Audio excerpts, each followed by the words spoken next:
Hi and welcome to the data structure course using C++। इस session के अंदर हम सर्कुलर क्यू देखेंगे। प्रीवियसली दो सेशंस पर हमने जाना था कि क्यू क्या है, बेसिकली उसकी इम्प्लीमेंटेशन किस तरह से होती है। इसी तरह से प्रीवियस सेशन पे हमने डबल एंडेड क्यू को जाना, तो वो वीडियोस बड़ी इंपॉर्टेंट है क्योंकि इसी के बिहाफ पर ये और अपकमिंग वीडियो समझना आपके लिए मजीद आसान रहेगा। तो Fahad Hussain C S search करने के बाद आप मेरे चैनल पर आएंगे, इसके प्लेलिस्ट पर जाएंगे जहाँ डिफरेंट डिसिप्लिन की वीडियोस मौजूद है। विद ईज आप इन्हें वॉच कर सकते हैं, जबकि कंटेंट रिलेटेड मटेरियल मेरे blog Fahad Hussain C S blogspot.com पर है।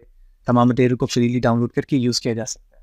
तो चैनल पर अगर नए हो, चैनल को सब्सक्राइब नहीं किया तो ज़रूर करें ताकि इसी तरह की चीज़ें बर वक्त आसानी के साथ आपको सीखने को मिलती है। तो एज़ यूजुअल हम सबसे पहले तो कुछ थ्योरी एस्पेक्ट समझते हैं कि एक्चुअली सर्कुलर क्यू की implementation in term of the practical work किस तरह से। तो अगर हम vanilla form of the Q की बात करें तो सबसे पहले सेशन पे हमने एक बेसिक क्यू की इम्प्लीमेंटेशन देखी थी कि एरे लिस्ट और इसी तरह से स्टैंडर्ड लाइब्रेरी से उसे बनाया जा सकता है, जिसमें वैल्यूज़ इंटर होती थी रेयर साइड से, ठीक है, और फ्रंट साइड से वैल्यू को डिलीट किया जाता था। यानी फॉर एग्जांपल आपने 1 2 3 4 वैल्यूज़ ऐड किए, तो अब ये वैल्यूज़ डिलीट होगी फ्रंट से अगर आपने कराना होगा, क्योंकि ये फर्स्ट इन फर्स्ट आउट के प्रिंसिपल को यूज़ करता है। एंड सो ऑन, इस तरह से वैल्यूज़ इंसर्ट होती रहती थी। फिर हमने डबल एंडेड के अंदर देखा कि हम दोनों साइड से वैल्यूज़ को ना सिर्फ इंटर्ट कर सकते हैं बल्कि डिलीट भी कर सकते हैं। तो दोनों साइड से हमने करते हैं। लेकिन एक प्रॉब्लम यहाँ पर रही कि जब आप vanilla form of the Q create करते हैं, इधर आप दोनों मैनर्स पे देखें, जब आप वेरिएंट यूज़ कर रहे थे डबल एंडेड क्यू के अंदर दोनों वेज पे, तो यहाँ प्रॉब्लम ये हो रही थी कि अगर वैल्यूज़ इस तरह से मौजूद है, फॉर एग्जांपल ये वैल्यूज़ डिलीट हो गई तो 2 3 4 यहाँ मौजूद है, तो अब वैल्यूज़ इसमें इंसर्ट नहीं हो पाती थी मज़ीद। क्यों? क्योंकि ये जो पार्ट था वो हमेशा इसे कंप्लीट शो करता था, क्योंकि अब जो फ्रंट है वो तो यहीं पर मौजूद रहेगा, फ्रंट की वैल्यूज मूव होती रहेगी, लेकिन रेयर हमेशा यहाँ पर रिप्रेजेंट होता है। तो इस प्रॉब्लम को रिजॉल्व करने के लिए अगर मैं इस पार्ट को इस तरह से इसे ज्वाइन कर दूँ, ठीक है, यानी एक सर्कुलर मैनर बना दूँ, तो अब फायदा ये होगा कि अब जो नेक्स्ट वैल्यूज इंसर्ट करने के लिए हमें कहा जाएगा 4 की बात करो, तो वैनिला में तो नहीं इंसर्ट किया जा सकेगा, लेकिन सर्कुलर क्या करेगा, वो जो नई इंसर्टेड वैल्यूज 4 की बात होगी, फॉर एग्जाम्पल 5 है, वो यहाँ लाके insert. That is the variant और the basic understanding of the circular queue. इसी चीज़ को इमेज पर दिखाया जा रहा है कि सबसे पहले तो क्यू की रिप्रेजेंटेशन की गई है। इसकी लेंथ जो है वो 8 है, क्योंकि 0 से 7 इंडेक्स है। इस वक्त कुछ वैल्यूज़ मौजूद है 10 20 30 40 एंड 50। मैं कुछ मजीद वैल्यूज़ डाल देता हूँ, फॉर एग्जाम्पल 60 70 और 8। तो इसका मतलब ये हुआ कि इस स्टेज पर हमारा जो क्यू है वो फुल है। अगर हम वैल्यूज़ को पॉप कराना शुरू करें, तो वैल्यूज़ को पॉप कराता हूँ मैं पहले, यानी डीक्यू करता हूँ, तो ये वैल्यूज़ डिलीट हो जाएगी, इसी तरह से ये डिलीट हो गई और फिर ये डिलीट हो गई, क्योंकि ये हमेशा फीफू को रिप्रेजेंट कर रहा होगा। अब जब वैल्यूज़ इंसर्ट होगी, जैसे मैंने यहाँ पर बताया था, फॉर एग्जाम्पल 70 वैल्यूज़ आ रही है, तो अब 70 वैल्यू 0 पे जाएगी, 80 वैल्यू 1 पर जाएगी और 90 वैल्यूज़ यहाँ पर जाएगी। और लास्ट टाइम जो रेयर था वो रिप्रेजेंट यहाँ कर रहा था, फिर नई वैल्यूज़ इंसर्ट हुई, वो यहाँ आया, नई इंसर्ट हुई यहाँ आया, और एक नई वैल्यूज़ इंसर्ट हुई तो रेयर अब यहाँ पर। यानी जैसे जैसे वैल्यूज इंसर्ट होती जा रही है, अब एट लास्ट हमारा जो क्यू है वो यहाँ पर फुल रिप्रेजेंट होगा, क्योंकि इस वक्त कोई स्पेस नहीं। अब मैं दोबारा से वैल्यूज को डी क्यू करता हूँ, ठीक है, तो उसके बाद बिल्कुल वैसे ही रिप्रेजेंटेशन ऑफ वर्किंग होगी जिस तरह से अभी हमने थोड़ी देर पहले देखा, ठीक है। अगर मैं ब्रीफली रिकॉल करूँ, सबसे पहले वैनिला फॉर्म था जिसके अंदर हमने देखा था कि हम राइट साइड से वैल्यूज को इंसर्ट करते थे, लेफ्ट साइड फ्रंट से वैल्यूज को डिलीट किया जाता था, ठीक है। फिर हमने वेरिएंट देखा, एक वेरिएंट्स के अंदर हमने देखा कि दोनों साइड से हम वैल्यूज को इंसर्ट और डिलीट कर सकते थे। और फिर हमने एक प्रॉब्लम देखी कि अगर जब हम फुल एरे में से वैल्यूज को डिलीट करते थे, तो जो रेयर की वैल्यूज होती थी वो हमेशा चेंज होती रहती थी, यानी रेयर यहाँ आता था, फिर रेयर मूव होता रहता था, ठीक है। तो इसी तरह से जब ये वैल्यूज फुल हो जाती थी, तो हम नेक्स्ट वैल्यूज को इंप्लीमेंट नहीं कर सकते थे, इधर जो स्टार्टिंग के कुछ इंडेक्सेस हो वो ब्लैंक हो या ना हो। तो इस चीज़ को ओवरकम करने के लिए सर्कुलर मैनर पर वैल्यूज को इंप्लीमेंट करवाया गया या क्यू को इंप्लीमेंट किया गया, ताकि इस प्रॉब्लम को रिजॉल्व किया जाए और जो उसकी बेसिक लॉजिक थी वो भी हम देख चुके हैं, ठीक। कोड पे चलते हैं और इसी चीज़ को मजीद बूस्टफुल मैनर पर समझते हैं कि vanilla form of the Q के लॉजिक को यूज करते हुए सर्कुलर क्यू कैसे रिप्रेजेंट किया जाए। तो हमने सबसे पहले एक बेसिक कोड यहाँ पर इस्तेमाल किया है। सर्कुलर क्यू के नाम से एक क्लास है, इसमें 4 वेरिएबल हैं जो प्राइवेट मेंबर आप चाहे पब्लिक बना लें, that's not the big deal के प्राइवेट और पब्लिक क्यू है। हमने सबसे पहले एक integer type of the pointer create किया है, ठीक है, यानी वो पॉइंटर जो है इंटीजर वैल्यूज के रेफरेंस को सेव करेगा। एक कैपेसिटी वेरिएबल है जो मैक्सिमम नंबर ऑफ एलिमेंट को रिप्रेजेंट करेगा, जैसे हमारे साइज का जो अभी हमने पीपीटी में देखा, उसमें 8 लेंथ थी उसकी, तो उसकी कैपेसिटी है front and rear, as we know, बनाना से भी हम ये डिस्कस करते हुए आ रहे हैं। तो फ्रंट जो है वो हमेशा स्टार्टिंग को रिप्रेजेंट करता है, और रियर जैसे जैसे वैल्यूज फिल होती रहती है वो आगे की तरफ मूव होता रहता है। ठीक है, तो स्टार्टिंग में इन दोनों वैल्यूज को हम -1 रखते हैं, इसका मतलब है कोई वैल्यूज इंसर्टेड नहीं है। अब हम पब्लिक एलिमेंट को यूज करते हुए सर्कुलर क्यू की क्लास के अंदर एक कंस्ट्रक्टर क्रिएट कर रहे हैं, जिसमें कैपेसिटी को हम साइज दे रहे हैं, जो भी साइज एरे का क्यू बनाते वक्त डिफाइन किया जा रहा है। और जो एरे वेरिएबल था, जो पॉइंटर था, उसके अंदर हमने एक एरे को यूज करते हुए, रेफरेंस टाइप एरे को यूज करते हुए उस साइज का एरे क्रिएट कर लिया जो कैपेसिटी वेरिएबल में साइज वैल्यूज आकर सेव हुई। ओके, देन मैंने फ्रंट एंड रियर को इनिशियलाइज कर दिया -1 से। इसका मतलब ये हुआ कि जो साइज आपने दिया था उस साइज का एक एरे डायनेमिक टाइप क्रिएट हो चुका है, और उसमें फ्रंट और रियर की दोनों वैल्यूज नेगेटिव है, -1 है। इसका मतलब है कि इस वक्त हमारा सर्कुलर क्यू ब्लैंक है, राइट। तो बेसिक लॉजिक जिस तरह से हम बनाना फॉर्म पे देखते थे, इस क्यू का मतलब ये है कि, इस फुल का मतलब ये है कि यहाँ पर जो हमारा क्यू है वो फिल है। ये बेसिक लॉजिक है रेयर की, ठीक है। इस चीज़ को अगर मैं यहाँ से शो करूँ, तो वैसे यहाँ पर भी मैंने एक रेयर की का एक कॉन्सेप्ट यहाँ पर शो किया हुआ है।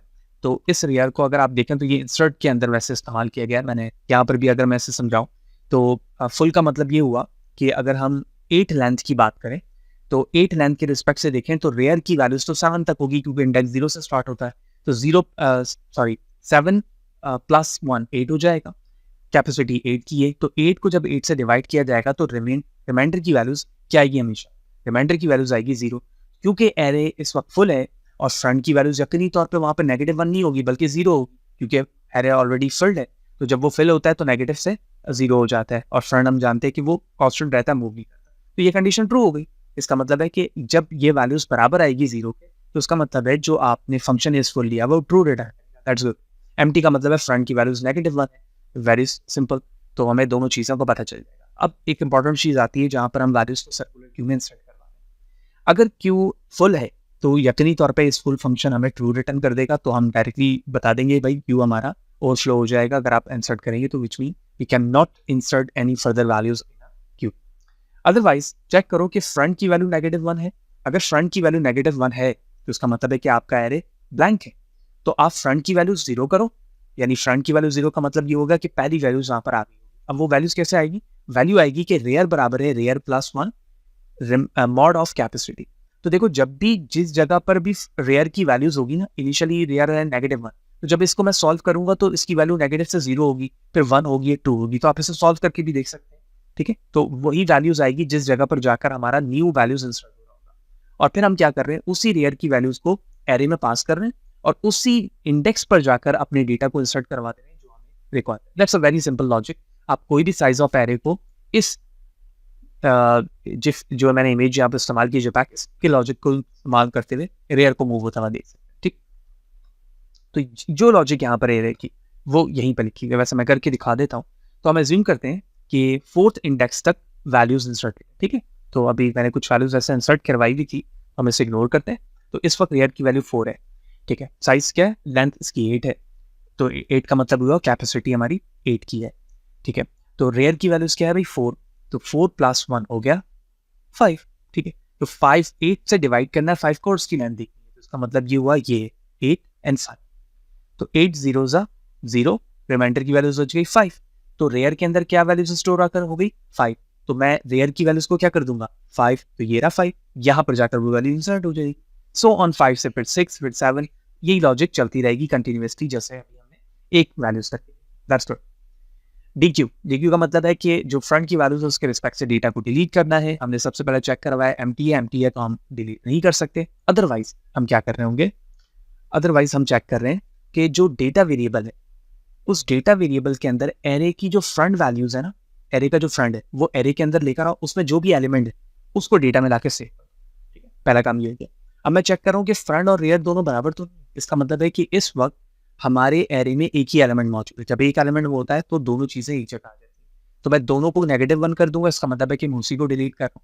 अदरवाइज एक से ज्यादा वैल्यूज है तो इस फॉर्मूले के लॉजिक को इस्तेमाल किया जाएगा। फ्रंट की जो भी वैल्यूज होगी 1 ऐड करो, कैपेसिटी से उसको डिवाइड करो, रिमेनिंग की वैल्यूज फ्रंट में डालो। तो जो वैल्यूज यहाँ पर आएगी वही फ्रंट की वैल्यूज बन जाएगी और वो डेटा रिटर्न हो जाएगा। वो डेटा रिटर्न होने का मतलब ये है कि वो डेटा डिलीट हो जाएगा, क्योंकि ये इंटीजर वैल्यूज को रिटर्न कर रहा है, क्योंकि इस वक्त मैंने जो सर्कुलर क्यू बनाया वो इंटीजर की लॉजिक से। तो होप यू अंडरस्टैंड कि दो बेस जो चीज़ें थी इनकी और DQ की, वो क्या है और किस तरह से वर्क कर रहा है। उसके बाद सिंपली डिस्प्ले की टेक्निक है, यानी ट्रैवर्सिंग है। अगर एम्प्टी है तो क्यू एम्प्टी प्रिंट करवा दो, अदरवाइज क्यू एलिमेंट्स को फॉर लूप के जरिए से मैंने यहाँ पर हैंडल किया है। वेरी सिंपल, हमने आई की वैल्यू फ्रंट से लेकर चले, यानी फ्रंट की जो भी वैल्यूज होगी, इसका मतलब है कि वो 0 से स्टार्ट हो रहा होगा अगर इंडेक्सेस पे वैल्यूज स्टोर। उसके बाद मैंने कहा है कि I is not equal to rear, यानी आई की वैल्यू अगर रियर के बराबर नहीं है उस वक्त तक चलते रहो। और उसके बाद मैंने क्या किया, आई के इंडेक्स में 1 का इजाफा करके कैपेसिटी से हमेशा मैं उसे डिवाइड करके रिमेनिंग वैल्यूज दिखता है। Behalf of this true condition हमेशा एलिमेंट आते रहेंगे और डिस्प्ले होते रहेंगे। Handle the case when rear is before front, that's a very important thing. ये एक इंपॉर्टेंट एस्पेक्ट है कि पहले तो हमने ट्रैवर्सिंग सिंपली कर ली, लेकिन क्या ऐसा हो सकता है कि रेयर जो है वो पहले हो फ्रंट से? बिल्कुल। कैसे? देखो, अभी हमने यहाँ पर देखा कि जब मैं इन वैल्यूज को डिलीट कर रहा था ना, 10 को, ठीक है, जब 10 को डिलीट कर रहा था, 20 को और 30, तो ये जो रेयर था वो हमारा मूव होते हुए यहाँ आ गया, ठीक है, ये मूव होते हुए यहाँ आ गया तो फ्रंट यहाँ रह गया था। लेकिन इससे पहले अगर तुम देखो कि रेयर यहाँ पर था और फ्रंट यहाँ पर, तो दो सिचुएशन बन रही है। रेयर फ्रंट से पहले भी हो सकता है और रेयर फ्रंट के बाद भी हो सकता है, क्योंकि ये सर्कुलर मैनर पर रोटेट कर रहे हैं। तो behalf of this condition, that's a very important aspect, हमने कहा कि फ्रंट की वैल्यू अगर ग्रेटर देन रेयर है तो आप ट्रैवर्स करो, ठीक है, लूप को, और एरे के तमाम एलिमेंट को डिस्प्ले करो। तो इसकी कंडीशंस पे हम ये चला रहे हैं, अदरवाइज ये सिंपलीफाई कंडीशन पे चल रहा है। तो ये सबसे ज्यादा importantly very frequently asked interview में क्वेश्चन होता है कि हम सर्कुलर क्यू को डिस्प्ले कराते वक्त इन दो लॉजिक को क्यों इस्तेमाल कर रहे हैं। Hope you understand.